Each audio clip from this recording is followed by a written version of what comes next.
Alu, right? Alu. Alu, gotcha. Okay, we're live. Hi, this is William Ramsey. Welcome to William Ramsey Investigates. On tonight's show, I have a very special guest. His name is Elliot Axelman. He also goes by Alu, and he published a book in June 2021. Title of the book is Corona-Fascism: How Politicians Used a Virus to Eliminate Privacy, Enrich Themselves, and Put the Final Nail in Liberty's Coffin.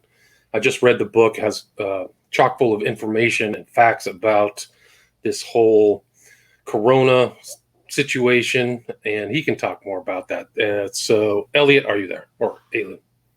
Yes, sir. Thank you very much for having me. No, great. Thanks for agreeing to the interview. Would you prefer Elliot or Alu? Alu or Elliot is fine. Okay. Elliot, I just know Elliot because I just kept looking at it. So, for people who may not have heard your background, can you talk about your background and what led you to write this book? Sure. I've been in EMS, emergency medical services, for about 10 years. Started in the fall of 2011, right out of high school. So it's been my career, my whole life. I was EMT for a few years, been a paramedic, I think 6 years now. So of a flight and critical care certified and all that junk. So I've been in EMS in 911 settings, mostly in New York City, Bronx, Westchester counties, and Long Island, Nassau, and Suffolk, and a lot of interfacility transport, some critical transfer type stuff between hospitals. So patients on ventilators and IV pumps and all that jazz. So about 10 years in medicine now, and I've seen obviously a lot of very, very interesting things. And Corona-Fascism over the last 2 years has been the most mind-blowing thing, just totally mind-boggling. I can't get over it, how something so insane is happening. And by insane, I mean how the politicians are inflating numbers, manipulating people, taking away liberties for something that is so mild, and in most cases negligible or comparable to a cold or a flu. And it's just been the most insane thing I've seen. And that's why I had to write this book about it. I was not planning to write about it. There are other books about it, but I wanted to write my perspective. There are a few other books. I think I'm the only person with a medical background as opposed to just politics who wrote the book, and that's why I wanted to inform people as fast as I could. And did you find, you've been working, I assume, during the last year and a half, did you see or perceive any increase in kind of these types of illnesses or something specific to the coronavirus during your job? No. Right now, I'm currently working in New Hampshire in a primarily interfacility system. So we service hospitals for facilities, so hospitals, nursing homes, and other types of facilities with a lot of interfacility transport. So as far as the 911 side, I couldn't say if there's more calls for difficulty breathing or other COVID symptoms, but with interfacility transfers, meaning the super critical patients who are transferred down to bigger hospitals, and we do discharges back to other facilities from the hospital, I've seen very few cases where someone went to the hospital for COVID. I've seen a few of positive tests where someone tested positive for COVID, but they were there for, isolated trauma to the foot. So I've seen a few cases where people had COVID and they were there for most likely a COVID issue, like pneumonia developed or other COVID complications developing, and they eventually went to an ICU. Very, very few over the last year and a half, 2 years. A bunch of tests. A lot of people everyone's being tested now, right? The last year and a half, every single person who goes to a hospital is being tested, which again, this is one of the things I discussed in the book. This is the first time in history where every single person, even if they have no issue at all, if they walk into a hospital, if you break your toe and you go to a hospital, you will get a COVID test. And until the test comes back negative, which could take hours or days, you will be presumed to have the virus. And again, it's a presumption of guilt issue. It's a due process issue. And it's just an insanity issue where never before in history of existence has humanity and medicine, modern medicine, or going back to Hippocrates, going back 1 million years even. We've never presumed someone to have a certain disease and had the burden of proof on them. If I walk up to you and I say, I presume you have tuberculosis, prove to me you don't, it would be the opposite way around. I should have to prove to you that you have it. You shouldn't have to prove to me you don't have it. So that's ridiculous. Everyone's being tested. And whenever there's a pending test and we're transferring someone for an unrelated issue and the test is pending, we do have to do the full suit up and full COVID PPE with N95s and gowns and everything, because we have to presume they have it, which again, it's insanity. And it's really sad to see medics, nurses, doctors I used to trust forcing people to do insane things like monkeys jumping through hoops, presuming everyone has the virus until the test comes back negative. And then, right before we take the patient, they'll say, oh, it's negative. Of course it was negative. You could take your gown off. It's just, it's a ridiculous thing we're doing. And we're all playing just crazy clown games. No, it really is crazy. It's like a public mania or like the madness of crowds or something where the propaganda has been so effective and the fear has outweighed the benefits. And you said, like, how many people have actually been exposed and already have natural immunity? That's really what the real pass card you should have, is somebody who has the code, not taking the shots. But you talk about that in your book as well. Can you talk about the way things changed, what was happening before this March of 2020 and how it changed after? Well, I think one of the first chapters in the book is BC, and the times known as BC is now going to be before COVID. And I'm not that big into sensationalism. So a lot of people would say COVID ruined everything. That's not necessarily the case. The world, the United States, every state in the U.S. had very, very little freedom. We had essentially soft socialism or venture socialism. We had very, very little freedom before COVID. COVID just gave it a massive catalyst and a big, big boost for taking away freedom. We had very few freedoms. Obviously, we had diminishing privacy, diminishing personal liberty, increasing taxes and regulations, increasing, gun control and regulations, and foreign wars and inflation. We were in a horrible, horrible, dire straits throughout the United States and the world before COVID. But COVID, instead of slowly getting worse and worse, COVID ramped it up, a tremendous catalyst with how quickly. And now, instead of taking years to lose a certain amount of liberty, now every week we are losing tremendous amounts of liberty. So I think COVID just increased the graph of how much liberty we're losing, or how much liberty we have diminishing. It just plummeted in a massive short time frame of a year, and almost comparable to like Holocaust or something like that, where you see a society losing so much freedom, tremendous amounts in a short period, like a few months. So that's what I would compare it to. We lost so much freedom in the past year, and people talk about a new normal. Will we get back to the old normal or new normal? The old normal is gone. We're never again going to be in a world without Corona-Fascism, without emergency use executive orders by all 50 dictators in the U.S. We're never going to have contact tracing go away. Now we have these apps on our phones, people are contact tracing, vaccine passports. It's a new normal, and you can't unring the bell. You can't put a tyrannical genie back in the bottle. It's out now, and we're going to have these types of tyranny forever. No, it's a great point. Like we're there. Like I don't know if it'll ever be rolled back, but they really pumped up the lethality of this disease. And what's turned out is that if you look at, depends whose statistic you're looking at, but some of these statistics that you mentioned in your book, there's no appreciable increase in deaths in 2020, correct? Yeah, that's a great point. That it's one of the most important things in all of Corona-Fascism. The overall deaths. So the total number of deaths, people who die per year from old age or natural causes and trauma and everything, heart disease, which is the biggest killer, which people forget about, the total number of deaths in 2018, 2019, 2020, 2021, there actually has not been any significant increase. It's that same stable number every year, 2017, 2018, 2019, 2020. Throughout 2020, when the Corona-fascist fearmongers are claiming that in 2020, everyone and their mother was dropping dead, which again, I don't know of a single person who died. The bodies, at least in New Hampshire, are not piled up in the streets like they claim, and not in New York either. The overall increase in deaths has not happened. So, and I think Daniel Harwitz in his podcast talks about this a lot, and it's a good point. The people who are the next to die, meaning the super old, super sick, so maybe someone with 85 with cancer and obesity, they are slated to die either the next time they get the flu or cold or coronavirus, any virus or any infection, or a trip and fall. And I've seen this a lot. Someone who's 85 and very old on blood thinners and their vessels are already very weak, they fall, or one thing happens, and that is the catalyst to kill them, because they are very close to death. They have core morbidities, right? Exactly. So as far as the low-hanging fruit theory of those who are the most infirm, the most elderly, the most vulnerable to dying, they will die first. So if those people were going to die from the next infection, it could have been the flu that killed them, technically killed them. It could have been a fall. Again, tons of people die from a trip and fall. They bump their head and they die because they are very old and sick, and generally on blood thinners with very, very weak vessels that can tear and bleed a lot. They die. So these people, let's say a few 100,000 elderly, were going to die in 2020 anyway, or they were going to die from the next big flu or the next big virus. It happened to be COVID that killed them, and I'm sure COVID did kill a few 100,000 people who were probably going to die the next time. Right on the edge, right? They're all nursing homes and stuff like that, very vulnerable people anyway. Yeah, right? So there was that, but the big point is that the total number of deaths, there were essentially no excess deaths in 2020 where there should have been. And probably the best measure to measure a pandemic, there are a lot of ways to measure it, cases. We'll get into cases, fatalities, and all that stuff, infections, ICU admissions. But one of the best ways to measure, societally was there an increase in excess deaths over the baseline? If normally 1 million people in the US die a year, and 1 year 7 million people die, then that is a tremendous pandemic.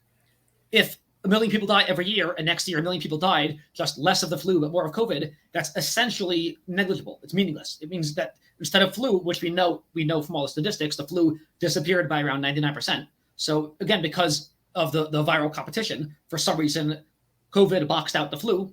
Either it boxed it out, or we're overcounting COVID and undercounting flu. Either way, the total number of deaths has remained the same, meaning society is, we shouldn't be taking any major precautions because it's not like there's anything different than the flu. Now, there's one big difference that I found between the flu and COVID, and it's good news, not bad news. COVID is not as bad as the flu for one major reason. The flu kills people generally throughout the population, from old and young and sick and healthy, indiscriminately. Correcting for obviously being older, they're more likely to die. But some kids did die of the flu. A few hundred kids die of the flu. They get severe flu, and it can affect some kids.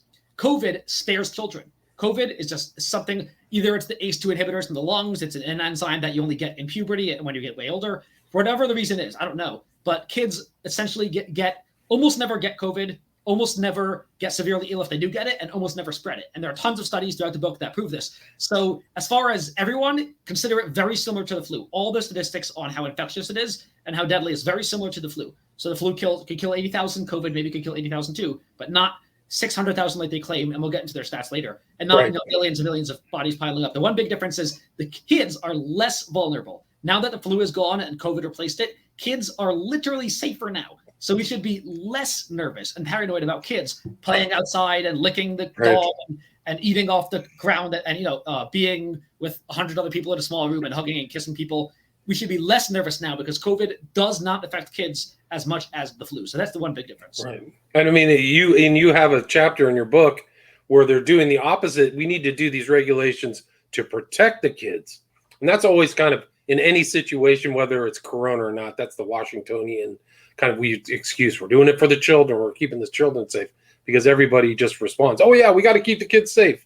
They don't want to be like putting kids at risk. So it's a very useful phrase in all kinds of situations. Of course, it gets emotional. Think of the children, and they say you want children to die if you don't believe in whatever welfare or fascism program. Now, the interesting thing I've seen the last few weeks is the vaccines have been approved, or it was emergency use approved up until a few days ago, for adults above 12 or 16 or whatever, and the kids couldn't get it. So what we saw was a lot of adults were still paranoid and still wore a mask or two masks, but a lot of adults took off the mask because they got vaccinated, which at least has some logical, some sense to it. It's supposed to, right? But they kept kids in the masks because they said, my 12-year-old, unfortunately, he's under 12, he can't get a vaccine yet, so he has to wear a mask. So the last few weeks, I'm seeing more kids in masks than adults, which again, they think it's logical, but it's still illogical because kids are less likely to die of COVID than the other, million different things that kill kids. Right. Car crashes, accidents, drowning.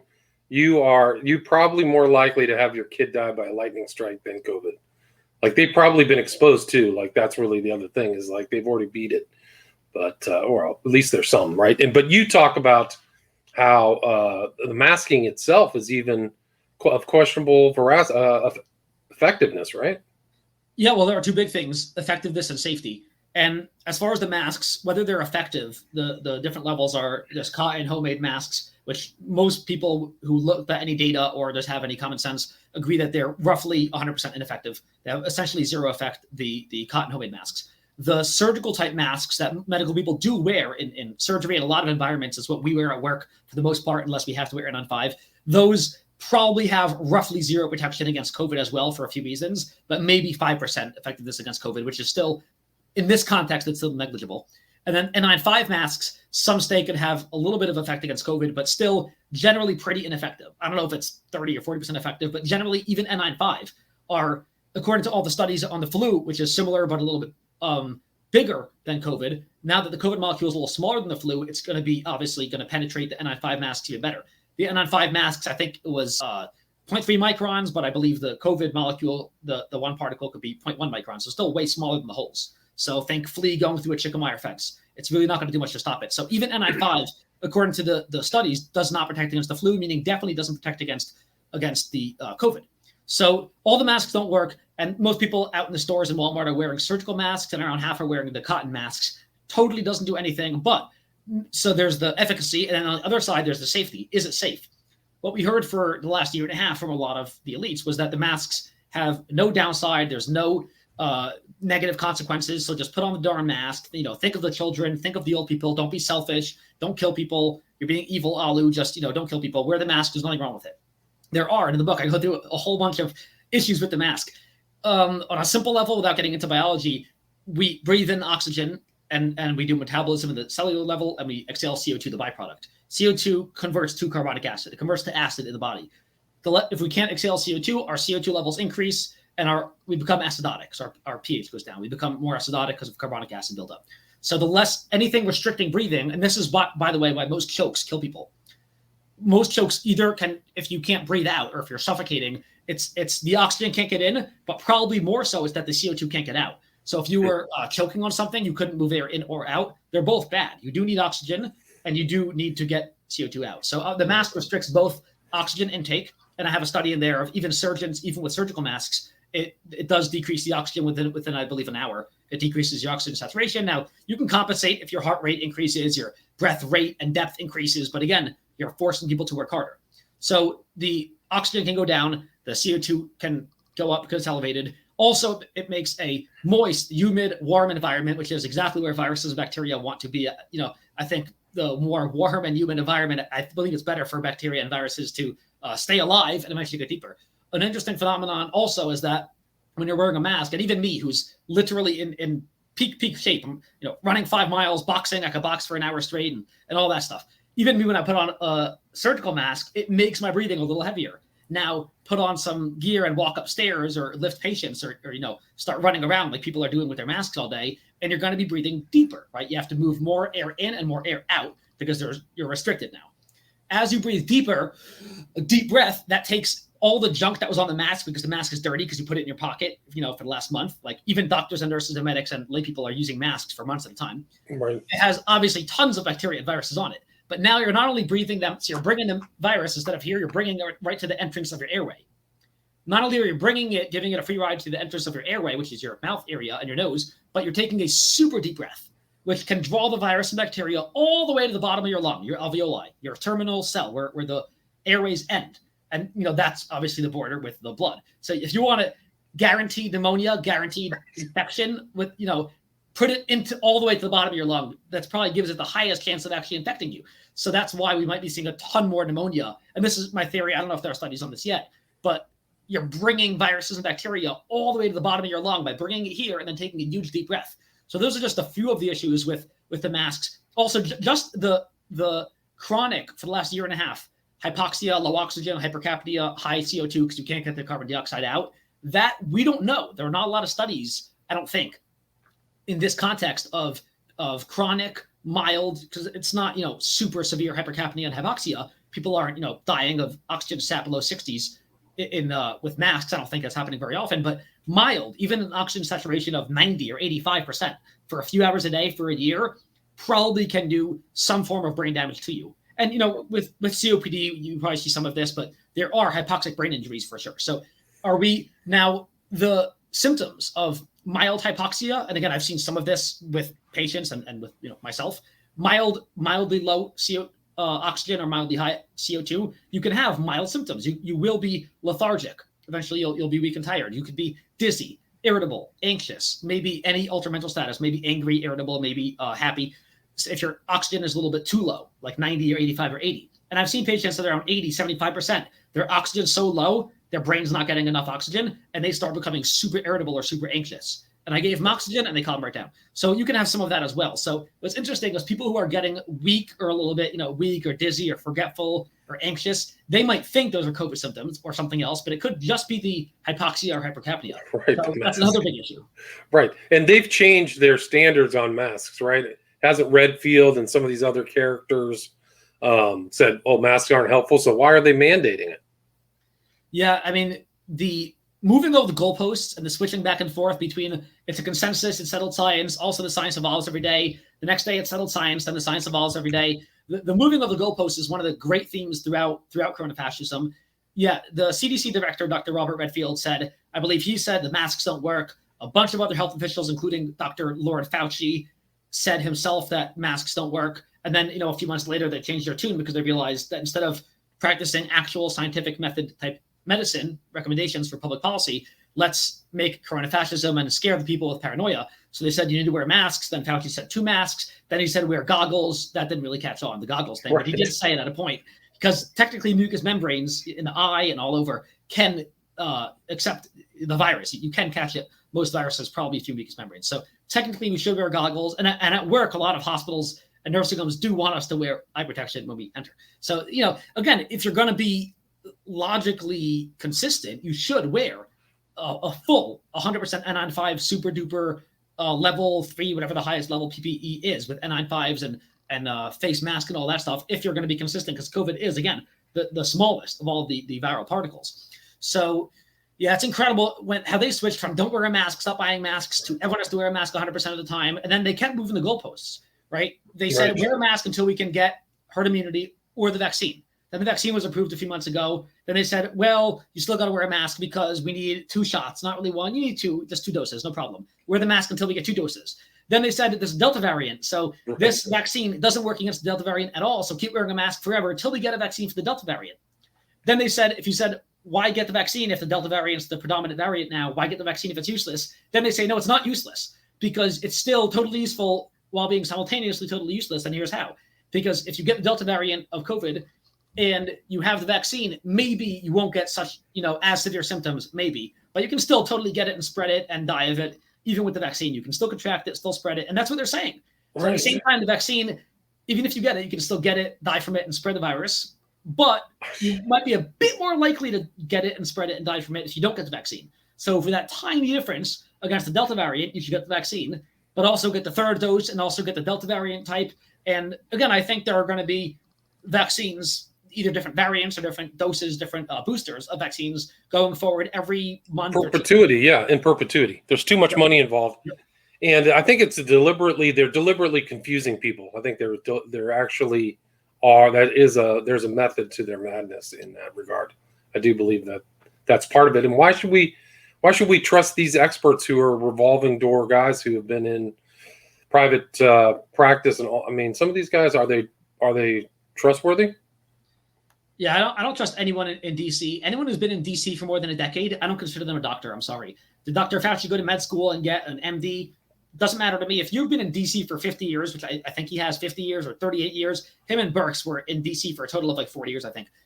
I don't trust you. If you're in DC that long and you spend more time in the Capitol than in a medical center like a hospital or a clinic or a doctor office, then yeah, you're a politician, my friend. You know, you could have a doctorate, but still, once you're in politics, you're a politician. Fauci has been in politics. He's been in the NIH for 3, 4, 5 decades now. Goes back to AIDS, the AIDS crisis in the 90s, right? So he's at least 30 years. He was in some controversy, if I remember correctly, back with the AIDS issues decades ago. So he's had a lot of controversy. He's been a politician forever. And now he's the most powerful man on earth. And now I think he's just power drunk. But if you just look at, just follow the money. And in the book, I didn't do a ton of this, but if you just follow the money, I mean, I have one chapter on it.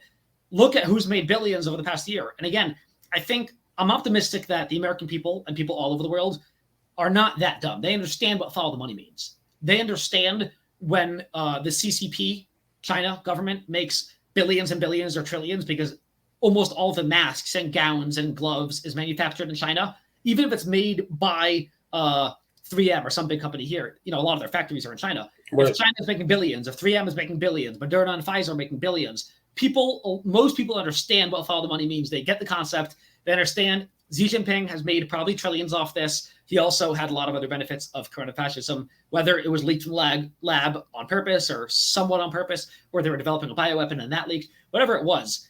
You know, China has a lot of issues and a lot of to blame with this, and just they benefited. So look at anyone could look, this is public, look at the stock price of Moderna, Pfizer. I think they're publicly traded. 3M.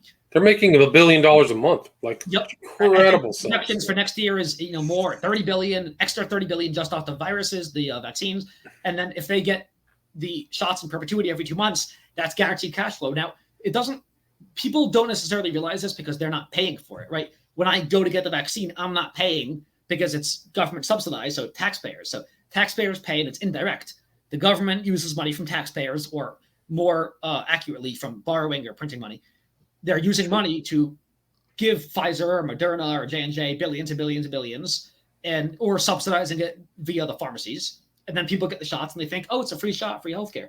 And then, but they're making billions. So all you have to do is look at the valuations, the prices, how much money these big pharma giants have made. And you can see, but also following the money, look at the other big companies that have at least benefited a lot, like all the they're calling the pandemic or the stay-at-home companies, from Amazon, where people are ordering on Amazon even more now because the stores were literally shut down by politicians who said, we will send police to go and physically shut down your store or arrest you or kill you. So Amazon is getting even more business. So if the brick and mortar stores were dying because Amazon was beating them, which is fine because it was somewhat from natural competition, which is fine because I'm a capitalist, but they were dying, brick and mortar stores, because Amazon was beating them fairly. But now the politicians came in and just put the final nail in the coffin and totally just kicked them while they were down, the brick and mortar stores, and probably killed off half of them, which never come back to life. Never come back. A lot of mom and pop stores, even in LA, gone. So all the big ones, Costco, Target, all these places where you could go and shop or could deliver stuff, they thrived under the so there's a huge wealth transfer. It's up away from kind of the people. Yep. And Zoom as well, obviously did phenomenally well, and they're, I think, involved with Chinese government as well. Walmart, all the big companies. So if you look at all these companies that have benefited, they're also companies who are very much in Washington. We know Amazon is in Washington. We know they have lobbyists, and we know they probably own half the Congress. Same with Walmart and probably Zoom and probably all the other massive companies. Walmart owes part of its overwhelming, what you could call, success in their lobbying efforts to make sure that they were unregulated and doing a lot of stuff. So the part of their business strategy was definitely getting their hooks into Washington. A lot of these other businesses as well. Of course. And adaptability is a big thing. The bigger and stronger you are, the more adaptable you are. I can adapt to certain things that maybe a baby couldn't adapt to. Walmart, when they said you have to do certain things, certain COVID restrictions, pay a certain amount and do, vaccines and gloves and masks, and you have to wipe down everything. Someone at Walmart told me, I asked why they were closing early during the pandemic. Does the pandemic, come out at night? And they said they're closing at 8 instead of 11 because they have to spend 5 or 10 hours at night cleaning. So they come in and they clean the whole store from COVID every night. So again, Walmart can afford that. They have a few bucks of wiggle room. They have some cash.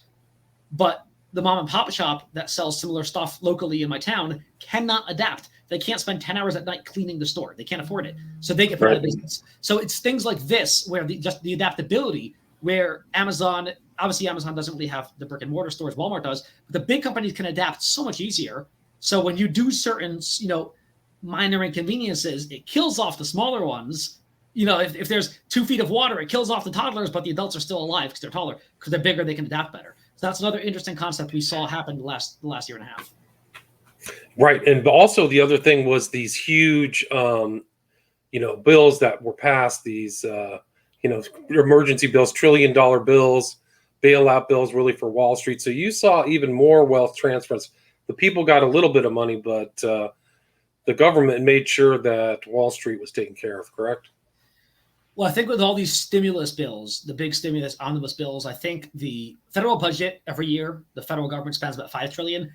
Just with COVID, they spent an extra $6 to $10 trillion extra on top of that. So we're, doubling or tripling the annual spending on COVID. But they're only spending for, giving stimulus bills of $1,400 or $600 to people who were put out of work. Now, who put them out of work? Politicians, of course. But they're saying COVID, but it wasn't COVID. Again, here in New Hampshire, very few people have died from COVID. Almost, I think 100% of them were over 70 or over 80. Right. So the government put us out of work. And then, the government's going to break your legs. The government will give you a wheelchair and then say, oh, look, I gave you a wheelchair. You wouldn't walk if not for me. So the government created the problem and they fixed it. But yeah, the stimulus bills and all the extra money going out for COVID, it only went to those who really, really need it. Like Pelosi and her husband, they really needed a stimulus. Chuck Schumer and Elaine Chao, they really needed a stimulus bill. So, they got some money here and, Amazon, Walmart. Yeah. Oh, it only went to those who are really, really close to bankruptcy. Obviously, the big stimulus bills. Right. And also there were monies placed out. You mentioned that hospitals got a certain lump sum for dealing with COVID. So there was a real finance element where things were being placed to make sure the whole COVID emergency was maintained. Would you agree with that? A few things for the hospitals, and then we'll talk about the state dictators. I don't call them governors anymore. I call them dictators. I'll explain why. So as far as the hospitals, yeah, early on we saw that the hospitals were being financially incentivized by the federal government, whether it's CMS or FDA, some federal government entity was literally giving hospitals money, like $13,000 or $37,000 a pop, to say there were COVID cases. So if I give you money to do something, you're more inclined to do that. It's obviously very, very simple psychology. If you give me $1 million to say the word COVID, you got COVID right here, right? So all the stats are biased, right? That yes. makes all the so that nullifies, or at least puts into question, all of the statistics. Pretty much, I believe it was every admission, every time you admit someone to a hospital and you list COVID as the reason or one of the reasons for admitting them, it was an extra $13,000 from Medicare, Medicaid reimbursement from CMS. And if you put them on a ventilator and you say COVID is the reason or one of the reasons, you get $39,000, I believe. So $39,000 a pop. Of course, if you can do a few thousand, this hospital, a small or medium-sized hospital or big hospital, can make a few extra $1 million a month, maybe. So that right away when I saw that, and this was early on, this is like over a year ago, right away I saw, okay, well, it doesn't take a genius to figure out all the statistics are now biased. You have to question all the stats when they're doing this. But there were even more important ways that the statistics were inflated that led me to write the massive article I wrote. It's been read like 10,000 times now. The big article on all the reasons why the statistics are garbage. One of the big things that we now know about is the cycle thresholds. The PCR essentially amplifies. I think it doubles it. So let's say it doubles the viral sample. So you might take a sample from someone and then magnify it by doubling it. So every time it exponentially increases because there's doubling. So if you double it 20 times, now you can see whether there's a certain amount of virus that's detectable in some manner. Now, PCR tests, the way they work, I think polymerase chain reaction or something, the way they work is you amplify it a certain amount of times, and then you see how many times must it be amplified to be positive for that particular virus.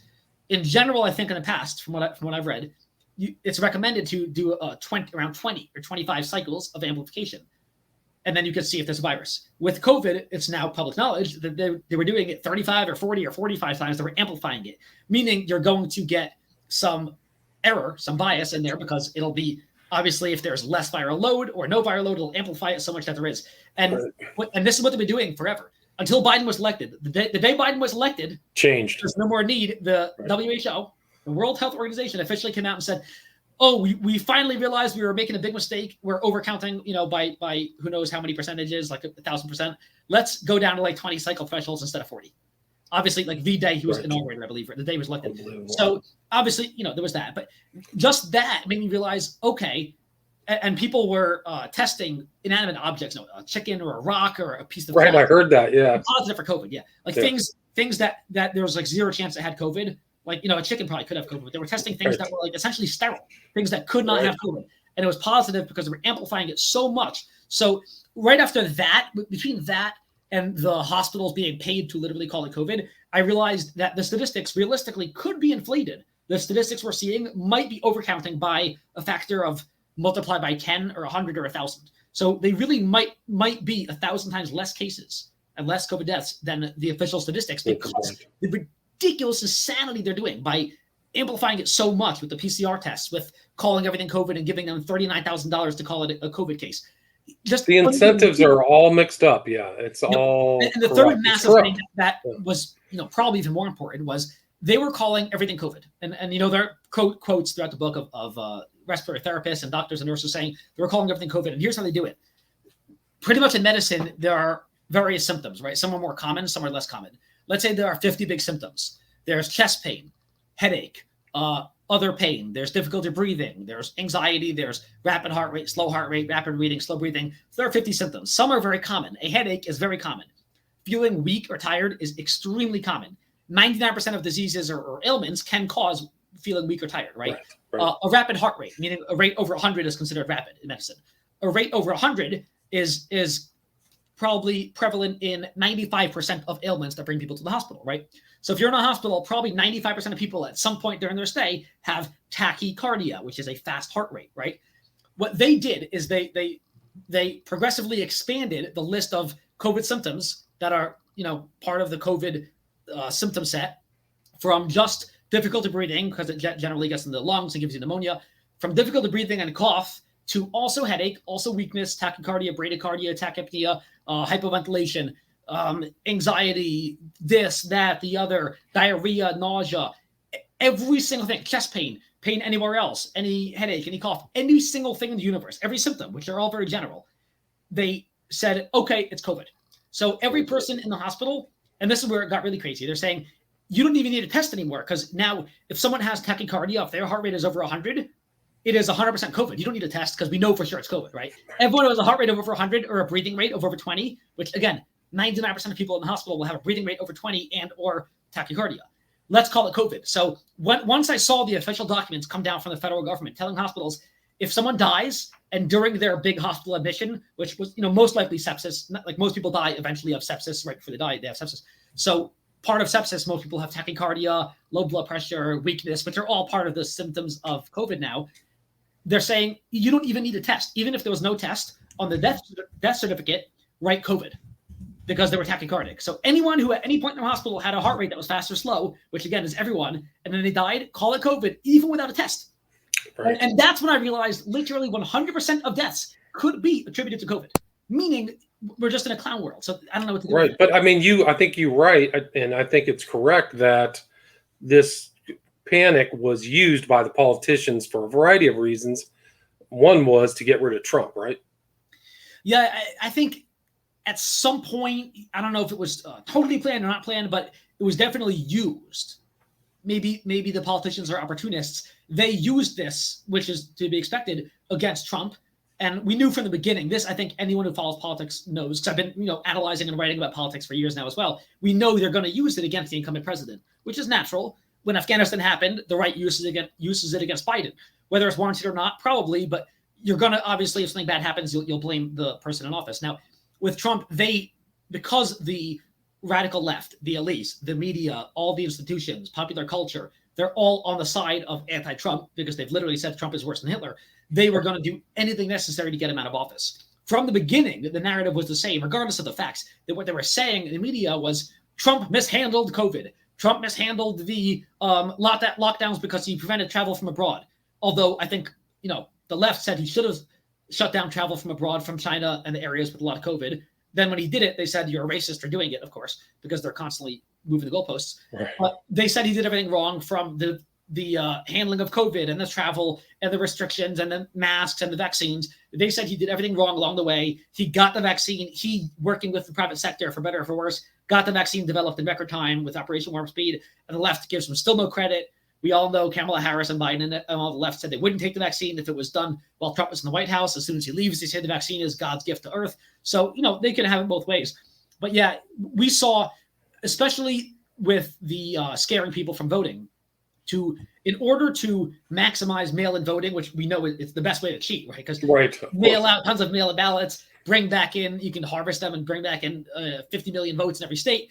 Mail in because it's totally anonymous. You don't have to present ID or register to vote or anything. People were, sending out. We have to do it because of COVID. We have to do it because of COVID, because you can't have it be standing in line. You have to stop the spread, 18 months later, whatever it was. Exactly. That was one of the biggest things. And once they were able to convince everyone that if they vote in person, they're all going to die, even if you already had COVID and you wear 1 million masks, why can't they just wear 2 masks? And, be 6 feet apart and vote in person? Why can't they vote all day or extend it to 3 days of in-person voting? Nope, it has to be mail-in voting. So right away, for months prior, we knew they were going to use that to cheat, which now, again, I have a tremendous article as well, one of the longest articles with just thousands of pieces of data of election improprieties, meaning fraud, and a lot of reasons I don't trust the election. I never did trust elections. And that's on libertyblock.com, correct? Yep. Libertyblock.com. If you type in the search bar, evidence or election fraud or why the election was not really totally super safe and sound like they claim, you'll see tons of sources of all the swing states. But they did in Pennsylvania, and this is where we get into the dictators. The state governors, formerly governors, became dictators when they shut out the legislature. Because just for a quick civics lesson, I know it's complicated, but we'll try to follow here. The legislature writes legislation, and they're called the legislative branch, right? We think it makes sense. They write legislation, they're legislators. But what dictators did was they said, no, it's an emergency. It's been going on for a year, but still it's an emergency because every day we're all going to die. We can't convene a legislature. So the dictator should have 100% broad carte blanche powers to do whatever they want. and the courts have ruled they can suspend any constitutional right, any natural rights. They can suspend it forever because it's an emergency because everyone's dying. So state dictators, one of the many things they did, like our dictator made, I think, 86 executive orders. He was able to shut down restaurants and all that stuff and shut down churches. But one of the things they did was they switched the voting. They totally changed the voting laws, which obviously only a legislature could do.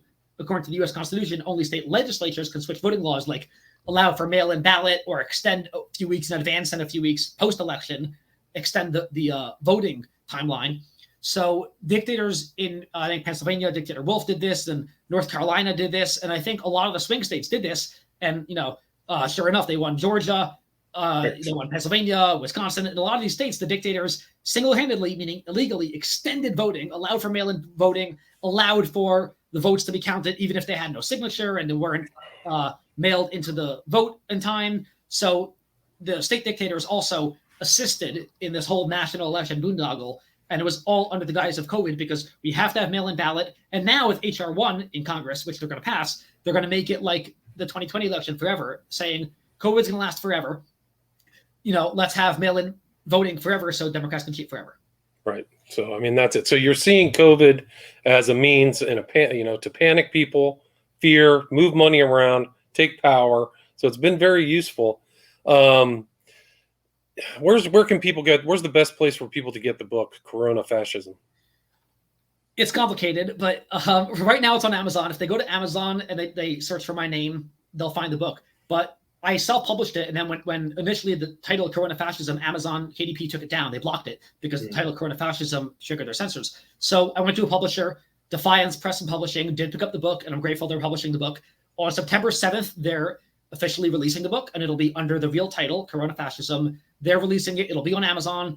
It'll be in hopefully Barnes & Noble and some other stores, and it'll be on Audible. They already uploaded the audiobook to Audible. So if you look at Audible, you find Corona-Fascism. Currently, it's still under my self-publishing thing for the next few weeks. And I had to switch the title because Amazon blocked it. The title is The Plague That Must Not Be Questioned. So if you search for my name, you can still find it on Amazon. But yeah, September 7th, Defiance Press and Publishing, the publisher, is going to release the book. And then it'll be out there hopefully forever. And then it'll be under Elliot Axelman, is that correct? Yes, that's the official title, and they'll upload it onto Amazon from them. So I assume it'll be Elliot Axelman or Elliot Axelman. Either way, if you search my last name, you'll probably find it. And is there anything you'd like to add or anything I missed before we wrap this up? The one big thing is just check out libertyblock.com. That's where I've written, dozens and dozens of articles and done videos and podcasts. Thanks for posting the link there. Sure. We have a podcast also called The Liberty Block, and that's the hat I'm wearing. So the website, libertyblock.com, discusses freedom in New Hampshire and beyond and all over, mostly news and politics, but also just philosophical freedom. And follow us, Liberty Block, the podcast. Check out the book. And thank you so much, Mr. Ramsey, for having me. Oh, my pleasure. My pleasure. Thank you for joining us. Again, the title of tell me the title of the new book. I'll say the old one, Corona-Fascism, How Politicians Used a Virus to Eliminate Privacy, Enrich Themselves, and Put the Final Nail on Liberty's Coffin. The new one comes out September 7th. Can you tell me that title again, please? Yeah, Corona-Fascism. Currently, it's on Amazon as The Plague That Must Not Be Questioned. Okay. So this is the right title. That's the old one right there. Yeah, this I had to switch to Bezos. Okay, I misunderstood that. Okay, so the new title is the right title. Okay, cool. Again, it's Elliot Axelman. Thank you so much, Elliot. Thank you. All right, take care. All right, you still there?